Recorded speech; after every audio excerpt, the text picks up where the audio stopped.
Ciao Juventini of the world, my name is Giuseppe, welcome back on the channel. I hope you're all doing well. Today is a nice day, today is a beautiful day, I'm happy, I'm smiling. For what reason?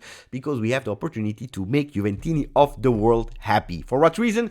Later today, 5:30 p.m. Italian time, I will be live on the Juventus YouTube and Twitch channel to do an interview with a player. And if a lot of time you are complaining here on the channel that the interviews are always in Italian, today, good news, it is in English. Who is the player? Jonas Rui, next-gen player. And last week, for especially the loyal ones that are always watching the video, you know that I was speaking about him. And I told you, this guy is already in the target of Max Allegri. Could be, possibly, in the season, a player that will receive his chance with the first team, because he's doing fantastically well. After being promoted from the under-19 to the next-gen team, and a bit of time of adaptation, because it's professional now, it is in the third Italian divisional team that is much more physical, well, he's starting to deliver one great performance after the other. Well, if you want to, you can be there, and I want to see your username, your nicknames later today in the chat, because I want to recognize you, because you have the opportunity to ask him the question to the player that is representing the Swedish national team at the moment with the under-20, but I'm sure that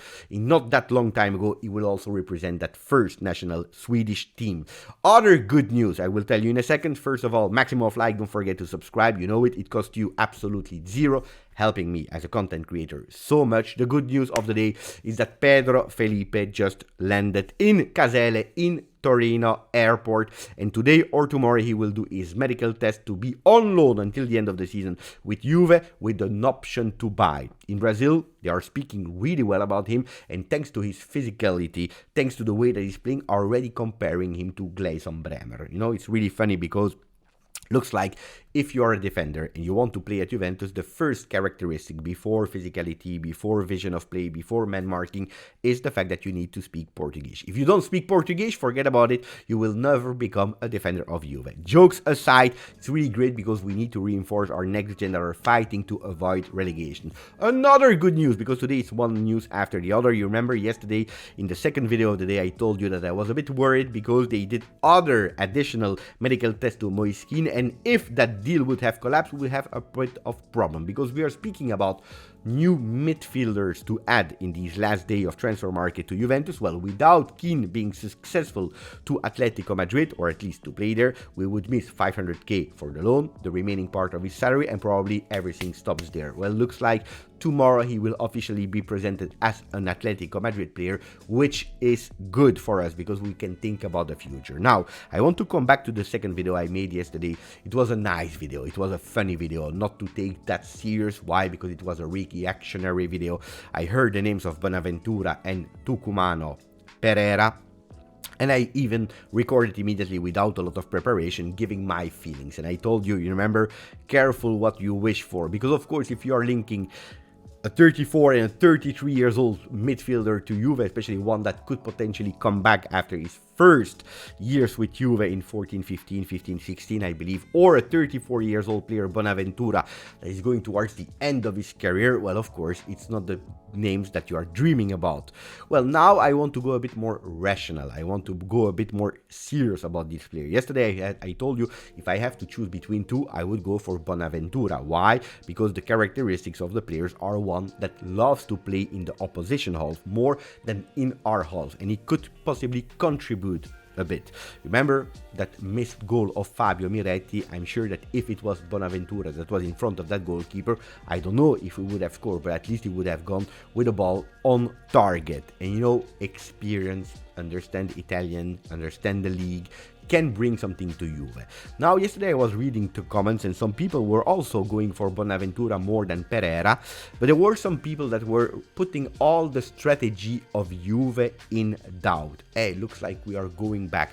We didn't need Giuntoli for these kind of names, and I understand that because they are not the player that you want to see linked to your team. I didn't want to see them linked to my team. I prefer newness, young players. But now, if you have to take everything in context in a 360 degree when you analyze, it's not that Juventus is going for these cheap players that can bring you something for 6 months for maximum 18 points without thinking about the future. Look at the last name that we signed. A Jallo that is 23. An Adzic that will become 18 for next season. A Pedro Felipe that will reinforce the next gen. We went for, not a lot of players in first team, but look at all the names that we were mentioning in the last few weeks. All towards a beautiful future. Now, a Juventus for all ages was the title of last week, I believe. Remember, we were speaking about Felipe Anderson, a player from Lazio that could possibly come for free last season. So I don't want to repeat everything I already said, but it's a Juventus that can't go only for 17, 18, 20 years old players, putting them in all unknown players. Sometimes you need also a bit of experience. Now, that strategy of going there, of course, is making me worried. Why? Because if we were speaking about Bonaventura or Pereyra on the 2nd of January after celebrating New Year, I will tell you, okay, Juventus, they understood immediately, already in November, already in December, that we need to add someone in the midfield. A player that could give a boost in that midfield, especially in quantity. After losing Pogba, after losing Fagioli, there are players that could potentially give something until the end of the season, maybe one more year becoming bench players next year, even if this year they would be not starters but bench players, with the possibility to bring something in second half or in rotational games when we have a Rabiot that is not able to play. If it was in the beginning of the season, I tell you, okay, we don't have the big finances to invest at the moment. Today, we are keeping our big money for the summer and we try to adjust. Now, when we are here, these names on the 29th of January, it looks like we are going into panic buy, panic signing. Understanding, that draw against Empoli, unfortunately, is changing the cards. We believe in something bigger, but we see that maybe we have a problem. So let's go on the market and let's try to find something, And it can be seen in two different things. One, the panic signing, the panic buy, that is never good when you are doing strategy. On the other side, it can also be seen, and it's always the story of the half full, half empty glass. We can also see it as Juventus seriously believe in the Scudetto, in more than the top 4. La Juve le tenta tutte. Juventus is trying everything they can to go there, to fight, to at least, not promising anybody that we will win the Scudetto, but at least to try everything and not leaving, with regrets. That would be a really terrible idea. And that can be also seen as, okay, Juventus, they really want to try something. Unfortunately, the finances are not there. So let's try to be creative with something that can bring us something. So, it depends from what side you are looking for. Of course, the game against Inter after the draw against Empoli, after their victory against Fiorentina, start to be even more important. What are the 3 scenarios? Or, unfortunately, we are speaking about their home, about the first one in the ranking. So we start with that one, the worst possibility. They win and they go at +4 with 1 game in hand, which means virtually they can go at +7.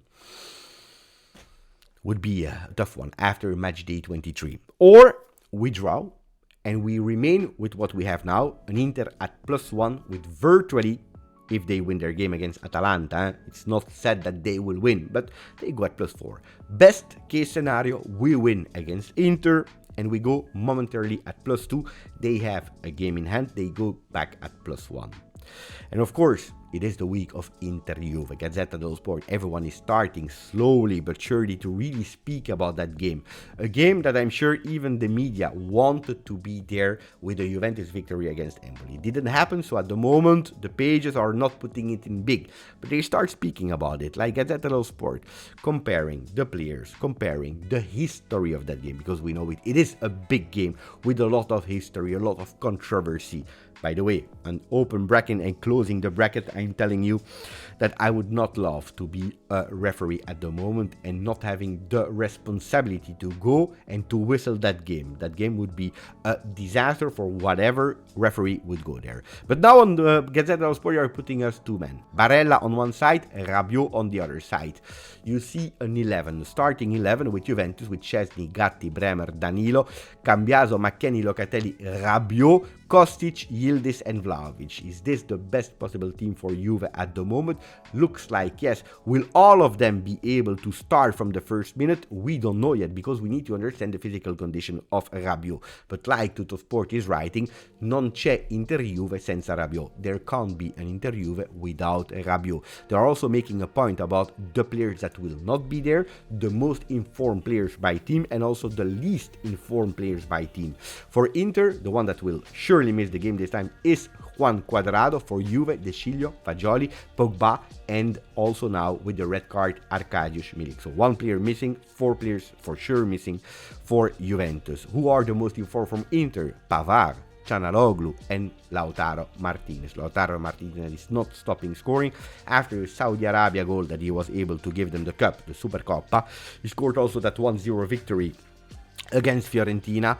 On the other side for Juve, Bremer, Yildiz and Dusan Vlahovic. Dusan Vlahovic that is in top form, best top scorer from all leagues in January with 6 goals in 4 games. Who are the least in form? Well, for Inter you have Dumfries and Barella. For Juve you have Rabiot and Chiesa. Not even sure if Chiesa will be able to participate. Not even sure if Rabiot will be able to participate from the first minute. If there is a man that is in form, in super form, of course it is DV9, Dusan Vlahovic, that just celebrated his 24th birthday, and we are super happy that he is at the peak of his form, and we are expecting something from him. His very first goal in the San Siro or Giuseppe Meazza Stadium, whatever you want to call it, because he never in his total career when he was playing at Fiorentina or with Juventus never scored in that stadium, and it would be nice that he's now unlocking himself. Super important if we want to go and win that game. It will have the obligation that Juventus is scoring at least 1 goal, and if it's not coming from Dusan Vlahovic, another one that could potentially score would be Locatelli. For what reason? Because at the moment this season he's the only one that was able to score in that stadium in Milano. Remember that 1-0 victory against Milan, goal of Locatelli, but also in the past when he was playing with the youth and then with the first team at Milan, when he was with the first team, scored 2 goals in San Siro. So he knows how to score in that stadium, and we will need him. He's doing beautifully on the field now, especially from at a certain moment of the season. He totally changed and he evolved in the player that we know now, one of the top 5 players of this season. Well, another goal in San Siro from Locatelli would be beautiful. If he's not able to score, well, we don't have a lot of choices on the bench. We need to understand the situation of Chiesa. There could be a next-gen player that could arrive in the first team to reinforce the bench, and we are now thinking about or a Marco da Gracca or a Nikola Sekulov. 2 players that were on loan for the first part of the season that came back from loan are playing with the next gen. Well, these 2 players, one of them could potentially be called up. Another one is Leonardo Cerri. And I'm super happy, I tell you why, because Sekulov and Cerri, I already had the opportunity to go with an interview with them. So, you know, these players, you do this interview and maybe you're thinking, but it's next gen, who cares, Beppe, we want to have interview with first team players. And then you do the interviews and a few months later, they are playing with the first team. And maybe they're even making their official debut, and maybe they are even being decisive, you never know. That's why I'm telling you, don't miss the one with Rui later this afternoon. The Invincibles, that's the double page of Gazzetta dello Sport with Inzaghi on one side, with Allegri on the other side. 15 games without losing from Inter since that Sassuolo loss, 17 games without losing from Juventus since that Sassuolo loss, because both of the team they lost 1 time this season and both of them lost against Sassuolo, which means that it's 134 days without losing from Juve, 130 days without losing from Inter. 2 teams that are playing well, 2 teams that are there, point after point after point, victory after victory after victory. In these days, 43 points for Juve, 39 points for Inter. Of course, Inter has 1 game in hand, we know that, but Juventus and Inter are doing really well. So am I expecting a game with a lot of goals, a game with a big win from one side or the other side? Not that much. Also because we know that in average in the top 5 leagues, well, these 2 teams are on the podium of the 3 teams that are conceding least goals. What can be decisive in that game? A penalty. And if we are thinking about penalty in Inter-Juve, of course we are thinking a penalty in favor of Inter. The good news is that the trend of penalties scored in Serie A is decreasing year after year after year, with the record penalty missed in the last match day. 5 penalties missed in one single match day, something that didn't happen since 60-61. This is the year my father is born, in 61, imagine. And they beat they equalized that record. 5 missed penalty. We see a trend where players, more and more, they are missing penalty. Unfortunately for us, we are playing against Inter with a player that is never missing. We are speaking about Hakan Çalhanoğlu.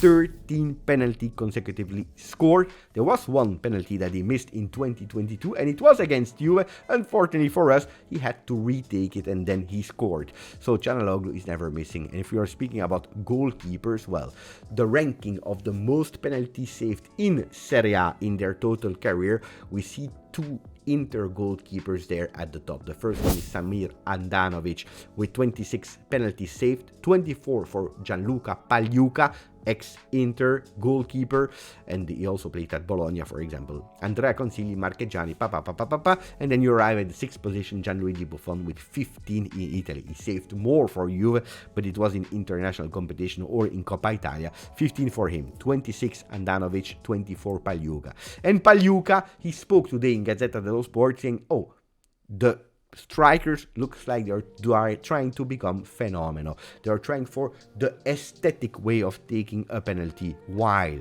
and I can tell you as a goalkeeper, not me, Beppe Pagliuca, you need to go with a shot.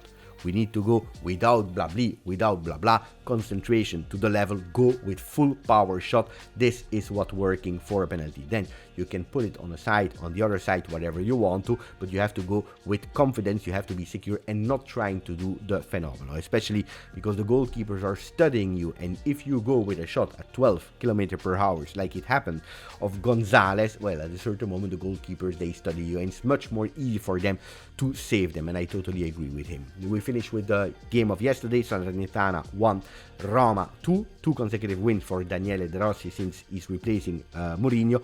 He's at -1 of that possible run for Champions League. He's doing well, yeah, in a way, even if yesterday it was not a brilliant performance for their team, but who cares at the end, because he's doing well with 2 victories in a row. Penalty scored by Dybala, he didn't miss the penalty, and then the victory goal by Pellegrini. And I'm also telling you that Huijsen came back from a slightly injury or muscle fatigue, not that worrying, but he entered at the 88th minute to play a few minutes at the end. That was it for me, ragazzi. I hope you enjoyed the video.